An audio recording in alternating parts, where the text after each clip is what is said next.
Hello അസ്സലാമലൈക്കും welcome back.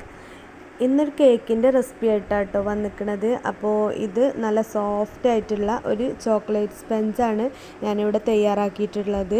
അപ്പോൾ ഇത് നമുക്ക് കുട്ടികൾക്കൊക്കെ പെട്ടെന്ന് ഉണ്ടാക്കി കൊടുക്കാൻ പറ്റിയ ഒരു അടിപൊളി ഒരു ടീ കേക്ക് കൂടെയാണ്. അപ്പോൾ ഇത് ടീ കേക്ക് മാത്രമല്ല, നമുക്ക് ഈ ബ്ലാക്ക് ഫോറസ്റ്റിൻ്റെ കൂടെ അതേപോലെ ചോക്ലേറ്റ് കേക്കിൻ്റെ കൂടെയൊക്കെ ഡെക്കറേറ്റ് ചെയ്തിട്ട് എടുക്കാൻ പറ്റിയ നല്ല സോഫ്റ്റ് ആയിട്ടുള്ള നല്ല ടേസ്റ്റി ആയിട്ടുള്ള ഒരു ചോക്ലേറ്റ് സ്പഞ്ച് കൂടെയാണ്. അപ്പോൾ ഇത് തയ്യാറാക്കിയിട്ട് എടുക്കുമ്പോൾ ഒരുപാട് ടൂൾസും കാര്യങ്ങളൊന്നും വേണ്ട, എന്നാലും നല്ല സോഫ്റ്റ് ആയിട്ട് തന്നെ നമുക്കിത് കിട്ടും. പിന്നെ അതേപോലെ ഞാൻ ഓവണൊന്നും ഉപയോഗിക്കാതെ നമ്മൾ അടുക്കളയിലുള്ള കുക്കർ ഉപയോഗിച്ചു, അതേപോലെ ഗ്യാസ് സ്റ്റോപ്പുമ്മയാണ് ഇത് തയ്യാറാക്കിയിട്ടെടുത്തത്. അപ്പോൾ ഞാനിതെങ്ങനെ തയ്യാറാക്കുന്നതെന്ന് ഡീറ്റെയിൽ ആയിട്ട് വീഡിയോ പറയാം. അപ്പോൾ വീഡിയോ എല്ലാവരും സ്കിപ്പ് ചെയ്യാതെ കാണാൻ ശ്രമിക്കുക. ആദ്യമായിട്ട് കാണുന്ന കൂട്ടുകാരാണെങ്കിൽ ഒന്ന് സബ്സ്ക്രൈബ് ചെയ്യുക. എന്നാൽ ശരി, നമുക്ക് വീഡിയോ ഒന്ന് കണ്ടുനോക്കാം.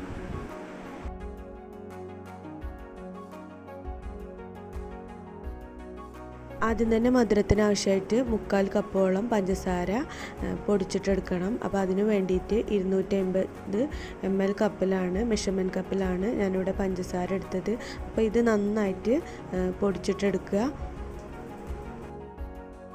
ഇനിയൊരു ബൗളെടുത്തിട്ട് നമുക്ക് ഇതിലേക്ക് കേക്കിന് ആവശ്യമായ മൈദപ്പൊടിയും അതേപോലെ കൊക്കോ പൗഡറൊക്കെ അരിച്ചിട്ടെടുക്കണം. അപ്പോൾ 250 ml കപ്പിൽ ഇതേപോലെ മൈദ എടുക്കുമ്പോൾ 1/4 കപ്പോളം മൈദ എടുക്കാൻ ശ്രദ്ധിക്കുക.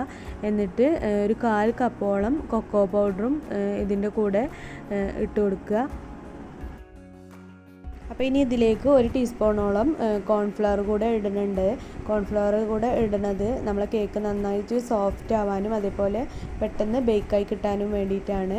1 ടീസ്പൂണ് ബേക്കിംഗ് പൗഡറും അതേപോലെ 1/2 ടീസ്പൂൺ ബേക്കിംഗ് സോഡയും ഇട്ടിട്ട് നമുക്ക് ഇതേപോലെ ഒരു അരിപ്പയിൽ വെച്ചിട്ട് നന്നായിട്ട് അരിച്ചിട്ടെടുക്കുക. അപ്പോൾ ഈ പൊടികളിൽ നന്നായിട്ട് കട്ട കെട്ടി കിടക്കുകയാണെങ്കിൽ നന്നായിട്ട് കേക്ക് സോഫ്റ്റായി കിട്ടില്ല, അതുകൊണ്ടാണ് ഇങ്ങനെ ചെയ്യുന്നത്. അപ്പോൾ ഇതേപോലെ നമുക്ക് 2-3 പ്രാവശ്യം അരിച്ചിട്ടെടുക്കുക. എന്നിട്ട് ഈ പൊടി നന്നായിട്ട് മിക്സ് ചെയ്ത് വെക്കുക. ഒരു വിസ്ക് ഉപയോഗിച്ച് നന്നായിട്ട് മിക്സ് ചെയ്ത് വെക്കുക. അപ്പോൾ കേക്ക് ബേക്ക് ചെയ്യണതിന് മുന്നായിട്ട് ഞാനിവിടെ കേക്ക് ടിന്നിന്മേൽ ഒരു ബട്ടർ പേപ്പർ വെച്ച് കൊടുക്കുന്നുണ്ട്. അപ്പോൾ കേക്ക് ടിന്നല്ല, കുക്കർ ഉപയോഗിച്ചിട്ടാണ് ഉണ്ടാക്കുന്നത്. അപ്പോൾ ഈ കുക്കറിന് കറക്റ്റ് സൈസ് കിട്ടാൻ വേണ്ടിയിട്ട് നമ്മൾ ഈ കുക്കറിൻ്റെ ബാക്ക് വശത്ത് വെച്ചിട്ട് ബട്ടർ പേപ്പർ വലിച്ചു കൊടുത്തിട്ട് സൈഡിലൂടെ ഈ ഷേപ്പിൽ കട്ട് ചെയ്തിട്ട് എടുക്കുകയാണ്. ഇങ്ങനെ ചെയ്യുകയാണെങ്കിൽ നമുക്ക് നല്ല കറക്റ്റ് സൈസിൽ തന്നെ കിട്ടും. എന്നിട്ട് കുക്കറൊന്ന് തിരിച്ചെടുത്തിട്ട് ഇതിൽ ഓയിൽ സ്പ്രെഡ് ചെയ്തെടുക്കുക. എന്നിട്ട് ഈ ബട്ടർ പേപ്പർ വിരിച്ചെടുക്കുക. എന്നിട്ട് ഇതിൻ്റെ സൈഡിലും കുറച്ച് ഓയിലെടുത്തിട്ട് ഒന്ന് സ്പ്രെഡ് ചെയ്ത് കൊടുക്കുക. അങ്ങനെ ആകുമ്പോൾ നമുക്ക് സൈഡ് വശമൊക്കെ പെട്ടെന്ന് വിട്ട് കിട്ടും. ഒരുപാട് ഓയിൽ കൂടി പോവരുത്, അപ്പോൾ കേക്ക് പൊന്തി വരാൻ ചാൻസ് കുറയും. ഇനി നമുക്ക് കേക്കിന് വേണ്ടിയിട്ടുള്ള എഗ്ഗ് ബീറ്റ് ചെയ്തിട്ടെടുക്കുക. അപ്പോൾ ഇതേപോലെ ഒട്ടും നനവില്ലാത്ത ഒരു ബൗളെടുത്തിട്ട് അതിലേക്ക് ഒരു 4 മുട്ട പൊട്ടിച്ചിട്ട് കൊടുക്കുക. അപ്പോൾ നമ്മൾ എടുക്കുന്ന ബൗളിൽ ഒട്ടും വെള്ളം കാണാൻ പാടില്ല. അങ്ങനെ ആകുമ്പോൾ നമ്മൾ മുട്ട പതഞ്ഞ് വരില്ല. ഇനി ഇതിലേക്ക് 1 സ്പൂണോളം വാനില എസൻസ് ഒഴിച്ചു കൊടുക്കണം. അപ്പോൾ ഈ വാനില എസൻസ് ഈ ടൈമിൽ തന്നെ ഇട്ടെടുത്താൽ മുട്ടയ്ക്ക് ഒരു ബാഡ് സ്മെല്ല് ഉണ്ടാവില്ല, മുട്ടൻ്റെ സ്മെല്ല് തന്നെ ഉണ്ടാവില്ല. പിന്നെ ഈ ടൈമിലാണ് നമ്മൾ ഉപ്പ് ഇട്ട് കൊടുക്കുന്നത്. അപ്പോൾ ഈ ടൈമിൽ ഇട്ട് കൊടുത്താൽ മുട്ട നന്നായിട്ട് പതഞ്ഞ് വരാൻ നല്ലതാണ്. അപ്പോൾ ഇനി ഇത് നന്നായിട്ടൊന്ന് ബീറ്റ് ചെയ്തിട്ട് എടുക്കുക.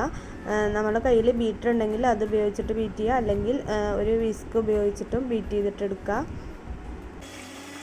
ഇനി നമ്മൾ ബീറ്റ് ചെയ്യുമ്പോൾ ശ്രദ്ധിക്കേണ്ടത് ഫസ്റ്റ് സ്പീഡിലിട്ട് ബീറ്റ് ചെയ്യണം. എന്നിട്ട് കുറച്ചായിട്ട് നമ്മൾ പൊടിച്ച പഞ്ചസാര ഇതിലേക്ക് ഇട്ട് കൊടുക്കുക. എന്നിട്ട് ബീറ്റ് ചെയ്തിട്ടെടുക്കുക.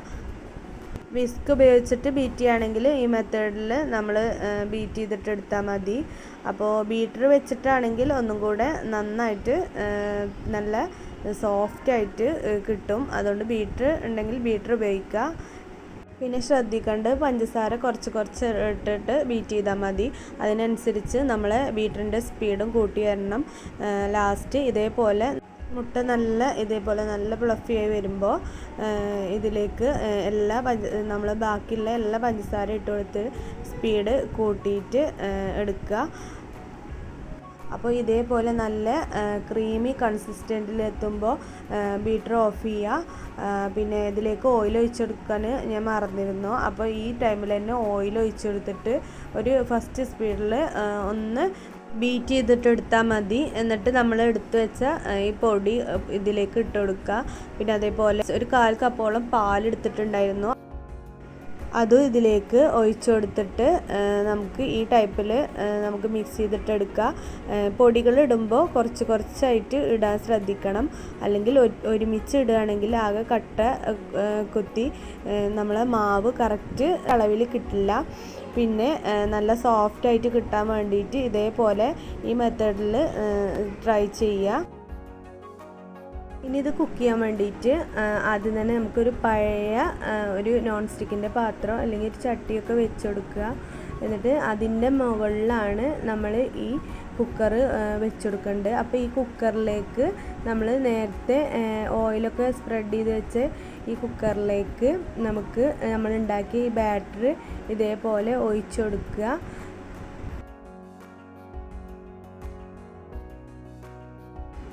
എന്നിട്ട് നമ്മൾ ഈ കുക്കറൊന്ന് തട്ടി കൊടുക്കണം. കുക്കർ ഇങ്ങനെ തട്ടി കൊടുക്കുന്നത് ഇതിൽ നിറയെ എയർ ബബിൾസ് ഉണ്ടാവും. അപ്പോൾ അതൊക്കെ പോകാൻ വേണ്ടിയിട്ട് ഒരു 2 മിനിറ്റോളം നന്നായിട്ട് തട്ടി കൊടുക്കുക. എന്നിട്ട് ഇതേപോലെ ഒരു സ്റ്റിക്ക് ഉപയോഗിച്ചിട്ട് നമ്മൾ ഇതേപോലെ ഒന്ന് ലെവൽ ചെയ്ത് കൊടുക്കണം. അപ്പോൾ ഇങ്ങനെയാണ് ലെവൽ ചെയ്ത് കൊടുക്കേണ്ടത്. ഇങ്ങനെ ചെയ്യുന്നത് നമ്മളെ കേക്ക് പൊങ്ങി വരുമ്പോൾ ഒരേ ഷേപ്പിൽ പൊങ്ങി വരാൻ വേണ്ടിയിട്ടാണ്. എന്നിട്ട് ഈ കുക്കറൊന്ന് അടച്ച് വെച്ചിട്ട് നമുക്ക് വേവിച്ചിട്ടെടുക്കുക. നമ്മൾ നേരത്തെ വെച്ച പാനിൻ്റെ മുകളിൽ വെച്ചിട്ടാണ് വേവിച്ചിട്ടെടുക്കേണ്ടത്. അപ്പോൾ കുക്കറിന് വിസിൽ നമ്മൾ ഊരിയിട്ട് വെക്കണം, വിസിലിൻ്റെ ആവശ്യമില്ല. ഈ കുക്കർ വെക്കണതിന് മുന്നായിട്ട് ഒരു 10 മിനിറ്റ് നമ്മൾ ഈ പാനൊന്ന് പ്രീഹീറ്റ് ചെയ്യണം. അതിന് ശേഷം മാത്രം ഈ കുക്കർ വെച്ചാൽ മതി, അല്ലെങ്കിൽ നമ്മളെ കേക്ക് ശരിക്കും ബേക്കായി കിട്ടില്ല. ഇനി ഇത് ബേക്ക് ചെയ്യുന്ന ടൈം പറഞ്ഞാൽ 35 മുതൽ ഒരു 40 മിനിറ്റ് വരെയൊക്കെ ബേക്ക് ചെയ്യുക. അപ്പോൾ അതിൻ്റെ മുന്നേ നമുക്ക് ആയോന്ന് നോക്കുകയാണെങ്കിൽ ഒരു 20-25 മിനിറ്റ് കഴിഞ്ഞിട്ട് നമുക്ക് ബേക്ക് ആയോന്നൊന്ന് നോക്കണം. അപ്പോൾ ഇവിടെ ഇത് ബേക്ക് ആവാത്തതുകൊണ്ട് ഇത് ഒന്നുകൂടെ അടച്ച് വെച്ചിട്ട് വേവിച്ചെടുക്കണം. അപ്പോൾ ഇതേപോലെ 20 മിനിറ്റിന് മുമ്പ് ഒരിക്കലും തുറന്ന് നോക്കിയത്, അപ്പോൾ നമ്മളെ കേക്ക് പൊന്തിയതൊക്കെ താന്നു പോവും. ഇനി ഇവിടെ ഒരു 35 മിനിറ്റിന് ശേഷം ഞാൻ തുറന്ന് നോക്കിയപ്പോൾ ഈ കേക്ക് നന്നായിട്ട് ബേക്ക് ചെയ്ത് വന്നിട്ടുണ്ട്. പിന്നെ ഒരു സ്റ്റിക്ക് വെച്ചിട്ട് നമുക്ക് കുത്തി നോക്കാം. അപ്പോൾ ഈ മാവൊന്നും ഇതുമ്പോൾ ഒട്ടിപ്പിടിച്ചിട്ടില്ല. അങ്ങനെയാണ് നമ്മൾ കേക്കിൻ്റെ വേവ് മനസ്സിലാക്കുക. നല്ല സോഫ്റ്റായിട്ട് തന്നെ കിട്ടിയിട്ടുണ്ട്, നന്നായിട്ട് പൊന്തി വന്നിട്ടുണ്ട്. അപ്പോൾ കുക്കറിലും വളരെ പെട്ടെന്ന് തന്നെ നമുക്ക് ഈ കേക്ക് നല്ല സോഫ്റ്റായിട്ട് സ്പോഞ്ചി ആയിട്ട് ബേക്ക് ചെയ്തിട്ട് എടുക്കാൻ പറ്റും. അപ്പോൾ നല്ല ഹൈറ്റിൽ തന്നെ നമ്മളെ കേക്ക് കിട്ടിയിട്ടുണ്ട്, ബേക്ക് ചെയ്ത് കിട്ടിയിട്ടുണ്ട്. ഞാനിത് ടീ കേക്കായിട്ടാണ് തയ്യാറാക്കിയത്. നമുക്ക് വേണമെങ്കിൽ ഇത് ബ്ലാക്ക് ഫോറസ്റ്റിൻ്റെയും ചോക്ലേറ്റ് കേക്കിൻ്റെ ഒക്കെ കൂടെ വിപ്പിംഗ് ക്രീം വെച്ചിട്ട് നന്നായിട്ട് ഡെക്കറേറ്റ് ചെയ്തിട്ടെടുക്കുക.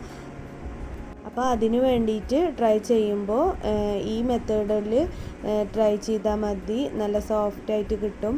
പിന്നെ അതേപോലെ ഇത് നമുക്ക് ടൂൾസും കാര്യങ്ങളും ഒന്നും ഉണ്ടാവില്ല, എല്ലാവരുടെ കയ്യിലൊന്നും ഓവനൊന്നും ഇല്ലെങ്കിലും ഗ്യാസ് സ്റ്റോപ്പുമ്മേ വളരെ ഈസിയിൽ പെട്ടെന്ന് തയ്യാറാക്കിയിട്ട് എടുക്കാൻ പറ്റും.